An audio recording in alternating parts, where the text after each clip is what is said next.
श्री शिवाय नमस्तुभ्यम दोस्तों। जैसे कि दोस्तों आप सब जानते हो, कल है गुरुवार का दिन। गुरुवार के दिन पड़ रही है द्वितीया तिथि, जो कि बहुत ही खास और विशेष होती है। बस दोस्तों, आपको 11 चने की दाल से अचूक उपाय करना है। यदि आप इस उपाय करते हो तो जो भी आपकी मनोकामना होगी, चाहे वो धन को लेकर हो, व्यापार को लेकर हो, नौकरी को लेकर हो, या फिर आपके जीवन की कोई अधूरी मनोकामना जो काफ़ी दिनों से अधूरी पड़ी है, तो इस उपाय करने आपकी मनोकामना जो भी होगी वो अवश्य ही पूर्ण हो जाएगी। अगर आपके जीवन में कोई समस्या चल रही है धन को लेकर, कर्ज को लेकर, तो वो समस्या भी आपके जीवन से समाप्त हो जाएगी। पूज्य गुरु जी कथा को सुनकर उपाय को अच्छे से समझाने का प्रयास करेंगे। तो आइए दोस्तों जानते हैं उपाय कैसे करना है। दोस्तों पहला जो उपाय है वो है मनोकामना पूर्ति के लिए। यदि आपकी कोई विशेष मनोकामना है काफ़ी दिनों से अधूरी पड़ी है तो इस उपाय को अवश्य कीजिएगा।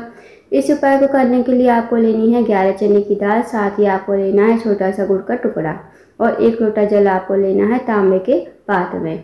अब आपको चले जाना है शिव जी के मंदिर में। इस उपाय का सुबह से लेकर शाम तक कभी भी कर सकते हो। शिव जी के मंदिर में जाकर सबसे पहले आपको जो चने की दाल है, 11 चने की दाल, वो आपको थोड़ी सी गीली कर लेनी है।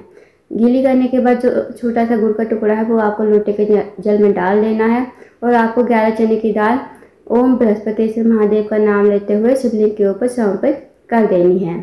अब आपको लोटे के जल को हाथ में उठाना है, भगवान से प्रार्थना करनी है कि हे महादेव, मेरे जीवन की ये मनोकामना है, काफ़ी दिनों से अधूरी पड़ी है, आप मेरी मनोकामना को पूर्ण करें।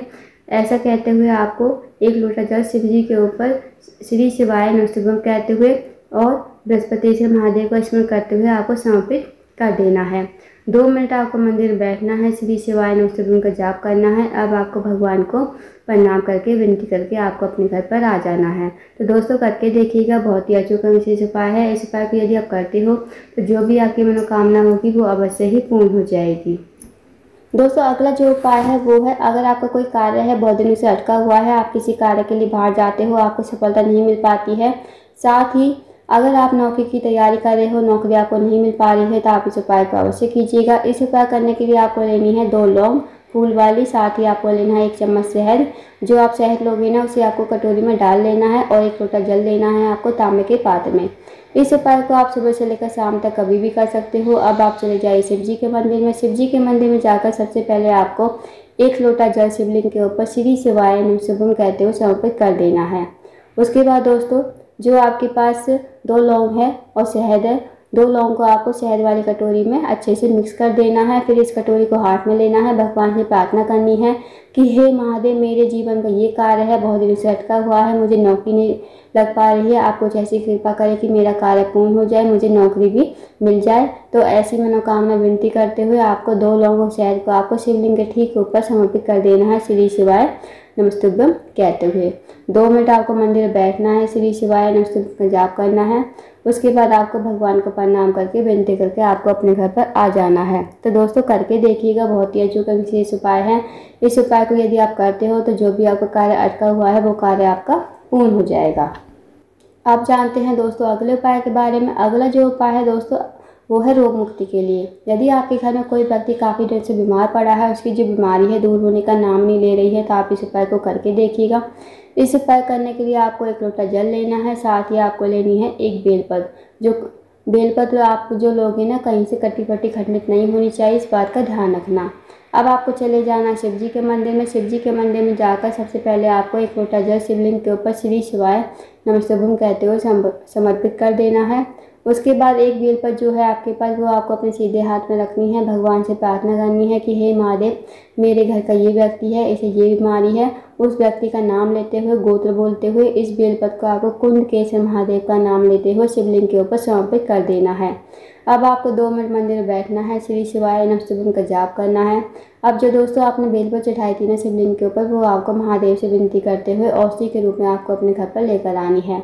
इस बेलपत्र को घर पर लाकर उस रोगी व्यक्ति को खिलाना है। जो रोगी व्यक्ति आप घर में काफ़ी लंबे समय से बीमार है, उसको आपको कुंडकेश्वर महादेव का नाम लेते हुए इस बेलपत्र को चबा चबा कर खाने को कहना है। यकीन मानिए दोस्तों, यदि आप इस उपाय कर लेते हो तो जो भी आपके घर में व्यक्ति बीमार पड़ा है उसकी जो बीमारी है धीरे धीरे ठीक हो जाएगी। अब जानते हैं दोस्तों अगले उपाय के बारे में। अगला जो उपाय दोस्तों वह है, अगर आपके जीवन में धन की कमी है, पैसों की तंगी, आर्थिक तंगी से बहुत ज़्यादा परेशान हो, आपके घर में माता लक्ष्मी का वास नहीं है, माता लक्ष्मी आपसे रूठी हुई है, तो इस उपाय को अवश्य कीजिएगा। इस उपाय करने के लिए सबसे पहले आपको लेना है 1 लोटा जल तांबे के पात्र में। साथ ही आपको लेना है 1 चावल का दाना, 1 हरा मूंग का दाना, 1 बेलपत्र, 1 समी पत्र। अब जो आप चारों सामग्री लोगे ना, खंडित नहीं होनी चाहिए, इस बात का ध्यान रखना। अब दोस्तों चारों सामग्री आपको लोटे के जल में डाल देनी है। फिर आपको चले जाना है शिव जी के मंदिर में। शिव जी के मंदिर में जाकर सबसे पहले आपको उत्तर की तरफ मुँह कर खड़ा होना है। भगवान से प्रार्थना करनी है कि हे महादेव, मेरे जीवन में धन की कमी है, धन की वृद्धि नहीं है, धन की प्राप्ति नहीं है। माता लक्ष्मी हमसे रूठी हुई है, माता लक्ष्मी का हमारे घर वास नहीं है। आप कुछ ऐसी कृपा करें कि हमारे जीवन में धन की वृद्धि हो, धन प्राप्ति हो और माता लक्ष्मी हमारे घर में हमेशा वास करें। तो आपको ऐसी प्रार्थना विनती करते हुए 1 लोटा जल जिसमें आपने चारों सामग्री डाली है वो आपको शिवलिंग के ऊपर श्री शिवाय नमः कहते हुए धीरे धीरे आपको समर्पित कर देना है। 2 मिनट आपको मंदिर बैठना है, श्री शिवाय नमः का जाप करना है। अब आपको भगवान को प्रणाम करके विनती करके आपको अपने घर पर आ जाना है। तो दोस्तों करके देखिएगा, बहुत ही अचूक विशेष उपाय। जो भी आपकी धन से जुड़ी समस्या होगी वो समस्या आपकी दूर हो जाएगी और साथ ही साथ आपके घर में हमेशा माता लक्ष्मी का वास होगा। तो इस उपाय को अवश्य कीजिएगा। तो दोस्तों ये थे कुछ विशेष उपाय जो आपको गुरुवार के दिन करने हैं। इन उपाय को अवश्य कीजिए। अगर आपको जानकारी पसंद आई हो, वीडियो को लाइक करें, शेयर करें, चैनल को जरूर सब्सक्राइब करें, कमेंट बॉक्स में श्री शिवाय नमः हर महादेव जरूर लिखें।